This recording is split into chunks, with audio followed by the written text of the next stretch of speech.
विद्यार्थी मित्रांनो, तुम्हाला माहिती आहे काय, इंग्रजीमध्ये प्रेझेंट कंटिन्युअस टेन्समध्ये बऱ्याचदा विद्यार्थी हे चूक करतात. जसे आय एम नोईंग हिम किंवा शी इज लाइकिंग मँगो असे सेंटेन्स वापरतात. पण हे सेंटेन्सेस ग्रामॅटिकली चूक आहे. का बरं चूक आहे हे जाणून घेण्यासाठी व्हिडिओ शेवटपर्यंत बघा. आजच्या व्हिडिओमध्ये आपण प्रेझेंट कंटिन्युअस टेन्स हा इतक्या सोप्या पद्धतीने शिकणार आहोत की तुम्हाला हा टॉपिक कायमचा लक्षात राहील. नमस्कार, सर्वांचे एके अकॅडमीमध्ये स्वागत आहे. आजच्या व्हिडिओमध्ये आपण प्रेझेंट कंटिन्युअस टेन्स शिकणार आहोत. तुम्हाला सर्वांना माहिती आहे, टेन्सचे मुख्य 3 प्रकार पडतात. पहिला म्हणजे प्रेझेंट टेन्स, दुसरा म्हणजे पास्ट टेन्स आणि तिसरा म्हणजे फ्युचर टेन्स. प्रेझेंट टेन्सचे आणखी 4 टाईप पडतात. पहिला टाईप म्हणजे सिंपल प्रेझेंट टेन्स, दुसरा टाईप म्हणजे प्रेझेंट कंटिन्युअस टेन्स, तिसरा म्हणजे प्रेझेंट परफेक्ट टेन्स आणि चौथा म्हणजे प्रेझेंट परफेक्ट कंटिन्युअस टेन्स. मागील व्हिडिओमध्ये आपण संपूर्ण सिंपल प्रेझेंट टेन्स बघितला होता. तर आजच्या व्हिडिओमध्ये आपण प्रेझेंट कंटिन्युअस टेन्स पूर्णपणे शिकणार आहोत. प्रेझेंट कंटिन्युअस टेन्सलाच मराठीमध्ये चालू वर्तमान काळ किंवा अपूर्ण वर्तमान काळ असं सुद्धा म्हटलं जातं. आता चालू वर्तमान काळ आणि अपूर्ण वर्तमान काळ का म्हणतात तर आपण समजून घेऊया. आता एक आपण उदाहरण बघू. I am writing a letter, मी पत्र लिहित आहे. यामध्ये बघा क्रिया चालू आहे, ठीक आहे, म्हणून त्याला चालू वर्तमान काळ सुद्धा म्हणतात. आणि क्रिया अपूर्ण आहे, क्रिया पूर्ण घडलेली नाही आहे, म्हणून त्याला अपूर्ण काळ सुद्धा म्हटलं जातं. जर क्रिया चालू असणार तर हा टेन्स प्रेझेंट कंटिन्युअस टेन्स असतो. एवढं सर्वांनी लक्षात ठेवायचं. प्रेझेंट कंटिन्युअस टेन्समध्येच सेंटेन्सचे काही स्ट्रक्चर असतात. त्यामधलंच आपण पहिलं स्ट्रक्चर डिस्कस करू, जे म्हणजे ॲफर्मेटिव्ह सेंटेन्स. आता त्याचा फॉर्म्युला कोणता आहे तो बघा. तर फॉर्म्युला असा आहे, subject plus am is are plus VING plus object plus complement. आता आपण त्याचे काही उदाहरणं बघू. बघा, I am reading a book, मी पुस्तक वाचत आहे. वी आर लर्निंग इंग्लिश, आम्ही इंग्रजी शिकत आहे. शी इज कुकिंग फूड, ती जेवण बनवत आहे. दे आर प्लेइंग क्रिकेट, ते क्रिकेट खेळत आहेत. आपण काही सेंटेन्स बघितले, हे वरील सर्व सेंटेन्स ही प्रेझेंट कंटिन्युअस टेन्सचे होते, कारण यामध्ये क्रिया ही चालू आहे. इथपर्यंत कोणालाच काही अडचण नाही. प्रेझेंट कंटिन्युअस टेन्स ओळखण्यासाठी एकदम सोपी टेक्निक. वाक्यामध्ये बघायचं ॲमिझर प्लस VING आहे काय. जर आपल्याला ॲमिझर प्लस VING स्ट्रक्चर दिसलं तर हे वाक्य नेहमी प्रेझेंट कंटिन्युअस टेन्सच असतं. बघा, प्रेझेंट कंटिन्युअस टेन्समध्ये ॲमिझर या हेल्पिंग वर्डचा वापर केला जातो. आता ॲमिझर या हेल्पिंग वर्ड कुठे वापरायचं हे आपण समजून घेऊ. प्रेझेंट कंटिन्युअस टेन्समध्ये आय साठी नेहमी ॲमचा यूज केला जातो आणि ही, शी, इट किंवा सिंग्युलर सब्जेक्ट असेल तर त्यासाठी इजचा यूज केला जातो. आणि यू, दे, वी किंवा कोणताही प्लुरल सब्जेक्ट असेल तर त्यासाठी आरचा यूज केला जातो. अगोदर आपण ॲफर्मेटिव्ह सेंटेन्सचा स्ट्रक्चर डिस्कस केलं होतं. आता आपण निगेटिव्ह सेंटेन्स बघणार आहोत. आता निगेटिव्ह सेंटेन्स अजून असा आहे, subject plus am is are plus not plus VING plus object. Affirmative sentence सारखाच सिमिलर फॉर्म्युला आहे, फक्त इथं नॉटचा यूज केलेला जातो कारण सेंटेन्स कसं आहे, निगेटिव्ह आहे. आता आपण उदाहरण घेऊ. मी पुस्तक वाचत नाही आहे. I am not reading book. I am not reading book simple आहे, फक्त काय करायचं इथं नॉट साईज केला जातो ॲमिझर सोबत. आता बघा, ते TV पाहत नाही आहे. They are not watching TV.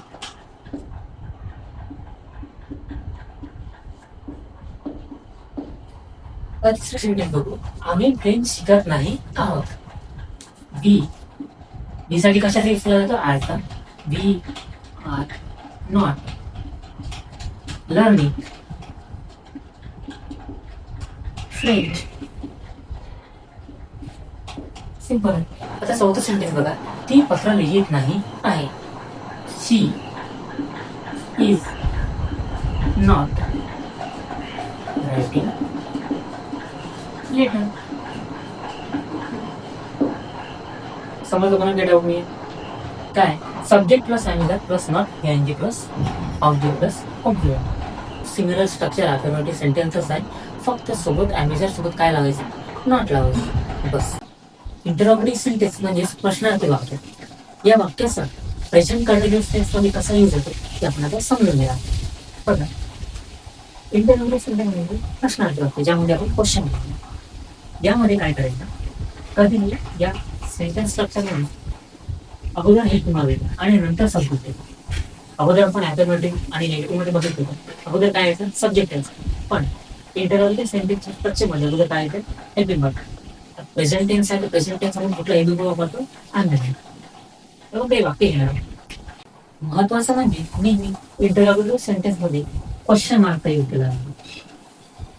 तर बघ, क्वेश्चन मार्क असला तर समजून घ्यायचं आपलं सेंटेन्स हे इंटरव्ह्यू सेंटेन्स असतं. आता बघा उदाहरण आहे, तुम्ही नोट्स बनवत आहात का? Are you making notes? शेवटी काय करायचं क्वेश्चन, कारण आपलं वाक्य इंटरव्ह्यू सेंटेन्स आहे. ते अभ्यास करत आहे का? आर गेला कशाला कोणत्या घेऊन वाटतं आर दे स्टडी. ते अभ्यास करत आहे का? शेवटी क्वेश्चन मार्क देणे मस्त. ती चित्र काढत आहे का? आता ती आहे इल शी साठी कोणते यूज होतो is she is she drawing a picture?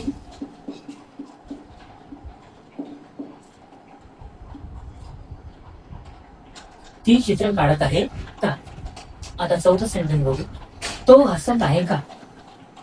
तो म्हणजे काय ही, आणि हे साठी कुठलाही बिघड नाही. अगोदर मी सर्व स्ट्रक्चर तुम्हाला लिहून दिलं. ही साठी इज यूज होतो प्रेझेंट मध्ये. तर इथे काय ना अगोदर इज ही लाफिंग, तो हसत आहे का? Is he laughing. इथपर्यंत कुणालाच काही डाऊट नाही, पण वाक्य हे कोणत्याही स्ट्रक्चर मध्ये येऊ शकते एवढं लक्षात ठेवायचं. जर वाक्यामध्ये अमेझॉन प्लस व्हीआयनी असेल तर हे वाक्य नेहमी प्रेझेंट कंटिन्युअस टेन्स असतं, एवढं लक्षात ठेवायचं. आता प्रत्येक स्ट्रक्चर आहे एवढंसं समजून घेतलं तुम्हाला तर प्रेझेंट कंटिन्युअस टेन्स ओळखण्यासाठी तुम्हाला कधीही अडचण मिळणार नाही. एवढेच फारमध्ये पाठ करायची गरज नाही आहे, फक्त तुमच्या जर कन्सेप्ट क्लिअर झाले तर हा टेन्स ओळखण्यासाठी तुम्हाला कधीही अडचण नाही. आता आपण डबल इंटरोगेटिव्ह सेंटेन्स ज्याला डब्ल्यूएच क्वेश्चन म्हणतात याचा यूज प्रेझेंट कंटिन्युअस टेन्स मध्ये कसा होतो ते आपण समजून घेणार आहोत. जेव्हा प्रश्नांची सुरुवात what, when, where, how many, why यांसारखे शब्दांनी होतो तेव्हा त्याला डबल इंटरोगेटिव्ह सेंटेन्स असे म्हणतात. डबल इंटरोगेटिव्ह सेंटेन्स मध्ये जे डब्ल्यूएच वर्ड यूज होतात ते डब्ल्यूएच वर्ड म्हणजे काय ते आपण आता समजून घेऊ. आता काही इथे डब्ल्यूएच वर्ड दिलेले आहे ते आपण समजून घेऊया. व्हाट म्हणजे काय, हू म्हणजे कोण, व्हेन म्हणजे कधी, वेअर म्हणजे कोठे, हुज म्हणजे कोणाचं, कोणाची, कोणाची, हुम म्हणजे कुणाला, व्हाय म्हणजे का, विच म्हणजे कोणता, कोणती, कोणते, हाऊ म्हणजे कसा, हाऊ मेनी म्हणजे पण किती आणि हाऊ मच म्हणजे पण किती. आता दोघांचा यूज म्हणजे पण कितीच होतो, तर दोघांचा यूज हा वेगवेगळ्या सेंटेन्स मध्ये होतो. तर तो कसा बघा, जर सेंटेन्स मध्ये काउंटेबल नाउन असेल तर हाऊ मेनीचा यूज करायचा, जर सेंटेन्स मध्ये अनकाउंटेबल नाउन असेल तर हाऊ मचचा यूज करायचा. इथपर्यंत कोणालाच काही डाऊट नाही. तर आता आपण डबल इंटरोगेटिव्ह सेंटेन्सचा फॉर्म्युला होता. फॉर्म्युला बघा काय, WH word plus am is are plus subject plus केएनजी प्लस ऑब्जेक्ट. जसं इंटरोगेटिव्ह सेंटेन्स होता तसा सिंपल आणि सेम फॉर्म्युला आहे, फक्त इथे काय यूज झालेला WH word. WH word use झालेला म्हणून त्याला काय म्हणतात डबल इंटरोगेटिव्ह सेंटेन्स. तर डब्ल्यूएच वर्ड कोणते ते पण मी तुम्हाला समजून दिले. आता आपण काही एक्झाम्पल बघू. बघा, तू काय करत आहात, व्हाट आर यू डुईंग. आता दुसऱ्याचे एक्झाम्पल बघू, ती कुठे जाते, ती कुठे जाते. आता बघा, वेअर इज शी गोइंग. बघा, ते का हसत आहे, काय साठी काय यूज होतो व्हाय, व्हाय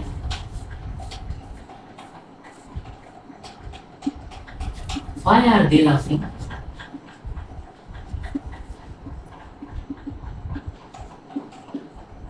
आता बघा, क्रिकेट कोण खेळत आहे? Who is playing cricket. शेवटी काय लिहायचं? Question mark. कारण वाक्य असायचं डब्ल्यूएच क्वेश्चन म्हणून शेवटी क्वेश्चन मार्क द्यायचं. प्रेझेंट कंटिन्युअस टेन्समध्येच आपण वर्बच्या शेवटी आय एन जी लावतो. पण आय एन जी यूज करताना काही महत्त्वाचे रूल्स आहेत ते आपण इथे डिस्कस करूया. आता पहिला रूल म्हणजे बघा, जर वर्बच्या शेवटी ई असेल तर ई काढून आय एन जी लावतो. काय असतं? जर वर्बच्या शेवटी ई असेल तर ई काढून टाकायचा आणि ईच्या जागी काय लावायचं? आय एन जी लावायचं. आता आपण काही वर्ब बघू. बघा, WRIT, राईट म्हणजे काय होते? लिहिणे. आता राईटच्या शेवटी काय आलेलं आहे? ई आलेलं आहे. म्हणून काय करायचं? ई काढायचा आणि डायरेक्ट काय पुट करायचं? आय एन जी.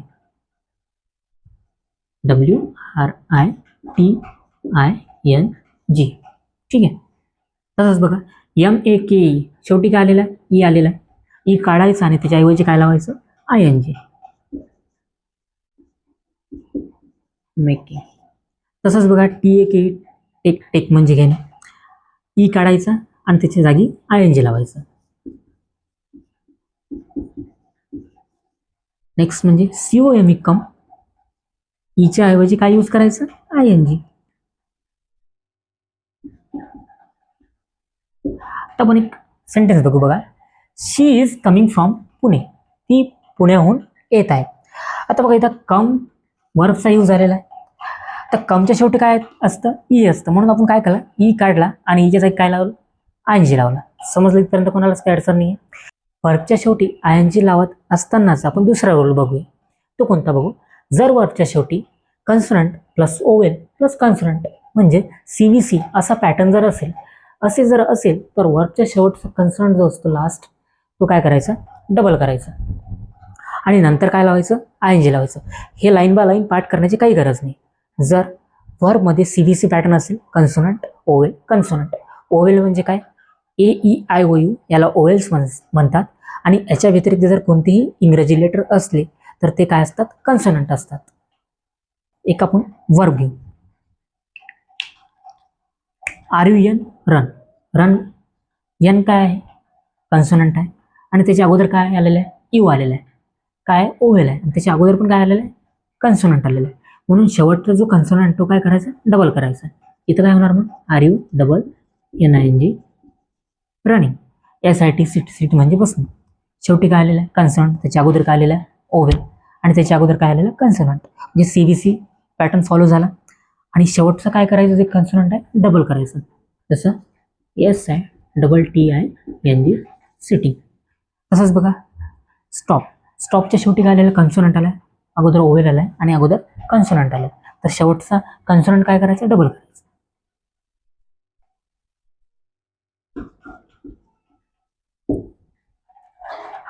आणखी बघा, CUT, कट म्हणजे कापणं. टी आलेलं आहे. शेवटी काय? कन्सोनंट. त्याच्या अगोदर काय? ओवेल आहे. त्याच्या अगोदर काय? कन्सोनंट आहे.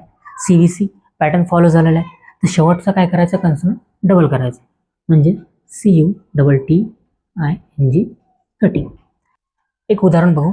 The boy is running on road. मुलगा रोडवर धावत आहे. वाक्य प्रेझेंट कंटिन्युअस टेन्स आहे. इथं कोणतं वर्ब यूज झालेलं आहे? रन. रनच्या शेवटी काय? कन्सोनंट आहे. अगोदर काय? ओवेल आहे आणि त्याच्या अगोदर काय? कन्सोनंट आहे. म्हणून जो शेवटचा आपण कन्सोनंट आहे तो काय करतो? डबल करतो. म्हणून इथं काय ING लावताना एनला डबल केलेलं आहे. आता हा रूल बघत असताना बघू आपण, जर वर्बच्या शेवटी आई असेल तर आई काढून टाकायचा. आईच्या जागी काय लिहायचं? वाय वापरायचा आणि शेवटी ING लावायचा. आता आपण वर्ब बघू. LIE, लाय. शेवटी काय आलेला आहे? आई आलेला आहे. रूल काय सांगतो? आई काढायचा, तिथं वाय ऍड करायचा, नंतर ING ऍड करायचं. कसं करायचं? एल मधलं आई काढून टाकायचा, वाय ऍड करू, नंतर ING लावून देऊ. ठीक आहे. इथं सुद्धा काय आलेलं आहे? DIE, डाय. शेवटी काय आलं? आई आलेलं आहे. आई काढायचं, वाय ऍड करायचं, नंतर ING ऍड करायचं. आई काढून टाकू, तिथं वाय ऍड करू, नंतर ING. नंतर बघा, TIE, टाय. आई काढून टाकायचं, वाय ऍड करायचं. सिंपली आई काढून टाकलं, वाय ऍड करू, नंतर ING ऍड करायचं. INGची मी सर्व रूल तुम्हाला एकदम सोप्या पद्धतीने समजावून सांगितले. आता एकदम सोपी ट्रिक म्हणजे बघा, जर वर्ब नॉर्मल असणार तर डायरेक्ट आय एन जी लावायचं, जर वर्बच्या शेवटी ई असेल तर ई काढून टाकायचं आणि ईच्या जागी direct I N G add करायचं. जर वर्बमध्ये लास्टवर कन्सोनंट आहे, अगोदर ओवेल आहे आणि आणखी कन्सोनंट आहे, म्हणजे CVC हा पॅटर्न जर फॉलो होत असणार तर शेवटचा जो लेटर आहे कन्सोनंट तो डबल करायचा आहे आणि आय एन जी लावायचं. ठीक आहे. आणि जर वर्बच्या शेवटी आई असेल तर आई काढून टाकायचं, आईच्या ऐवजी वाय ॲड करायचा आणि प्लस आय एन जी. बस इतका आहे, सिंपल आणि सरळ. मी आशा करतो इथून कधीही तुम्हाला आय एन जी ॲड करताना अडचण जाणार नाही. आता एक महत्त्वाचं कन्सेप्ट म्हणजे काही स्टेटिव्ह वर्ब असतात, त्याला स्थितिवाचक क्रियापद असे सुद्धा म्हटलं जातं. तर बघा, काही वर्ब असे असतात जे क्रिया दर्शवत नाही, तर स्थिती म्हणजे स्टेट, भावना म्हणजे फिलिंग, विचार म्हणजे थिंकिंग किंवा मालकी म्हणजे पोझेशन दाखवतात. अशा वर्बला स्टेटिव्ह वर्ब म्हणतात. आता काही स्टेटिव्ह वर्ब आहे की ज्याचा आय एन जी फॉर्म होत नाही, जसं know, understand, like, love, believe. याचा कंटिन्यूमध्ये याला वापरत नाहीत या वर्बला आणि या वर्बचा आय एन जी फॉर्म सुद्धा होत नाही. आता एक एक्झाम्पल बघू आपण. I am knowing the answer. आता हे बरोबर आहे का? नाही, कारण नो काय आहे, स्टेटिव्ह वर्ब आहे आणि स्टेटिव्ह वर्बचा कधीही आय एन जी फॉर्म होत नाही, म्हणून हे वाक्य कसंच आहे, हे वाक्य चूक आहे. आता करेक्ट सेंटेन्स कुठलं होईल बघा, आय नो द आन्सर हे आहे करेक्ट सेंटेन्स. आता या सेंटेन्सचा टेन्स कुठला आहे हे तुम्ही मला कमेंट बॉक्समध्ये सांगा. इथपर्यंत कोणालाच काही अडचण नाही. विद्यार्थी मित्रांनो, आज आपण काय शिकलो यावर थोडक्यात आपण नजर मारूया. आज आपण प्रेझेंट कंटिन्युअस टेन्स म्हणजे काय हे शिकलो. त्यानंतर हेल्पिंग वर्ब कोणते आणि कुठे वापरायचे याबद्दल सुद्धा आपण माहिती घेतली. सेंटेन्सचे टाईप आणि त्याचे फॉर्म्युला सुद्धा बघितले. ॲफर्मेटिव्ह सेंटेन्स कोणतं, निगेटिव्ह, इंटरोगेटिव्ह, डबल इंटरोगेटिव्ह. त्यानंतरच वर्ब प्लस आय एन जीचे रूल्स सर्व आपण इथं डिस्कस केलेले आहेत आणि स्टेटिव्ह वर्ब कुठले याबद्दल सुद्धा मी इथे तुम्हाला माहिती दिलेली आहे. तर या सर्व बाबी आपण आजच्या व्हिडिओमध्ये डिस्कस केलेल्या आहेत. विद्यार्थी मित्रांनो, आज आपण प्रेझेंट कंटिन्युअस टेन्स हा पूर्णपणे समजून घेतलेला आहे. मला आशा आहे की हा टॉपिक तुम्हाला सोप्या आणि सरळ भाषेत समजला असेल. जर तुम्ही शालेय विद्यार्थी असाल किंवा कॉम्पिटिटिव्ह एक्झामची तयारी करत असणार तर हे चॅनल तुम्हाला खूप उपयोगी ठरू शकतं. त्यामुळेच या चॅनलला लाईक करा, शेअर करा आणि सबस्क्राईब करा. चला तर मग भेटू पुढच्या व्हिडिओमध्ये एका नवीन टॉपिकसोबत. अभ्यास करत राहा आणि स्वतःवर विश्वास ठेवा. Thank you so much.